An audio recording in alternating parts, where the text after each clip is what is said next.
I have always told you I prefer low fee index funds. That's what I use. And so today I'm going to actually show you how I have gained an advantage by doing that. So what you see on the screen right now is my 2025 year-to-date Roth IRA investment performance. I have heavily redacted it because you don't need to know how much I have in it. The only thing you need to see is how it performed.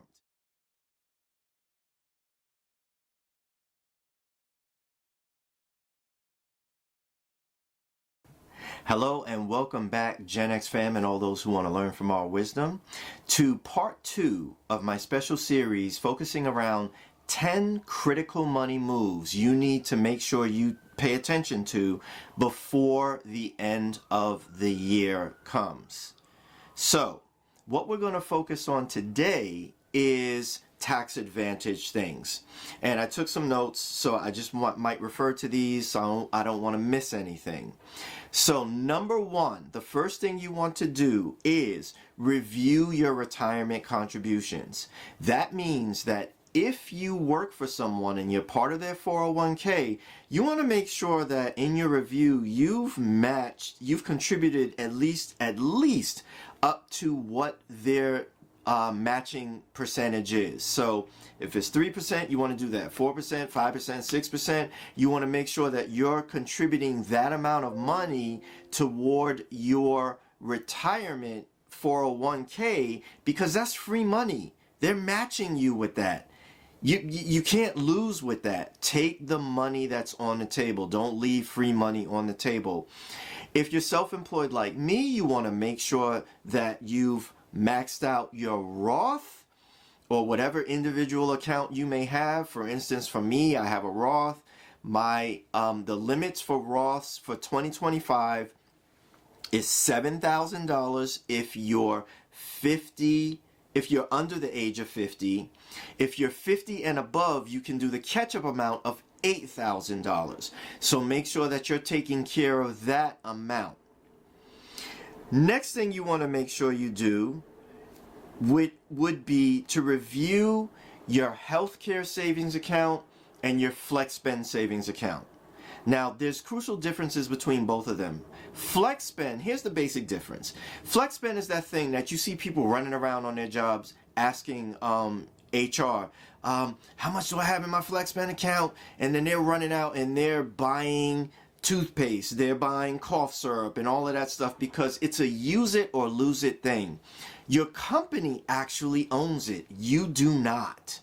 So for 2025, the flex spend contribution limit was $3,300. So if you max that out or whatever you put in it, make sure that you use that, because it's a use it or lose it. If it expires, you lose those dollars. Now, there is a small carryover of $660 for this year, but you have to use that by March 31st. Anything over that, once December 31st comes, you've lost. And then if you haven't used that by March 31st of 2026, you've lost it. Now, the difference between the flex spend and the healthcare savings account is you get to carry over the healthcare savings account. It rolls over from year to year to year to year.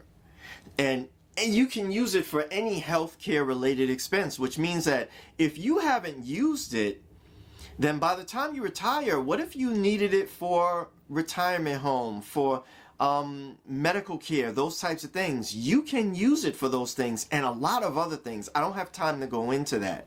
But if you're self-employed and you have that HSA, it must be connected to a high deductible insurance policy, which is usually a catastrophic policy. So you would have, like I say, a $5,000 deductible. You contribute up to that. Say your doctor's visits, you're pulling from that in the course of the year. The max on that for 2025 is $4,300 for a single person. It is $8,550 for a family. So if you want to max that out, make sure you make that contribution by December 31st. You don't want to miss out on that. It's pre-tax. It grows tax-free. You withdraw it tax-free. Beautiful thing. Now, third thing you want to do before the end of the year is review your investment performance. I've hit on this so many times. Make sure you don't have a dog for investments. Make sure that you're not paying excessive fees. Look at your statements. What is the percentage of the fees? Don't let your cousin Ricky or your uncle Bobby invest your money and just wring you dry with fees. 1% is not 1%. I told you, it's cumulative. Don't fall for that okie doke. I have always told you I prefer low fee index funds. That's what I use. And so today I'm going to actually show you how I have gained an advantage by doing that. So what you see on the screen right now is my 2025 year-to-date Roth IRA investment performance. I have heavily redacted it because you don't need to know how much I have in it. The only thing you need to see is how it performed. So you will see that the graph on it has actually trended upward the entire year, except for April. It tanked in April, but then it went back up and it performed. What was my end of year-to-date total investment performance? 18.42%. Listen to that again. Look at the red arrow. 18.42%. I didn't have to worry about whether I was going to buy this stock or sell that one, whatever. I just put the money on autopilot and let my Roth S&P 500 index fund take care of the rest. And I saw 18.42% gains. So, if you want similar performance, I can't promise that to you. But what I can show you is what I've done. Easy breezy, set it and forget it index fund got me 18.42%, tracking the S&P 500. You do what you want to do with that. All right, guys, that's it for today. Those are my 3 additional money moves that you want to make before the end of the year.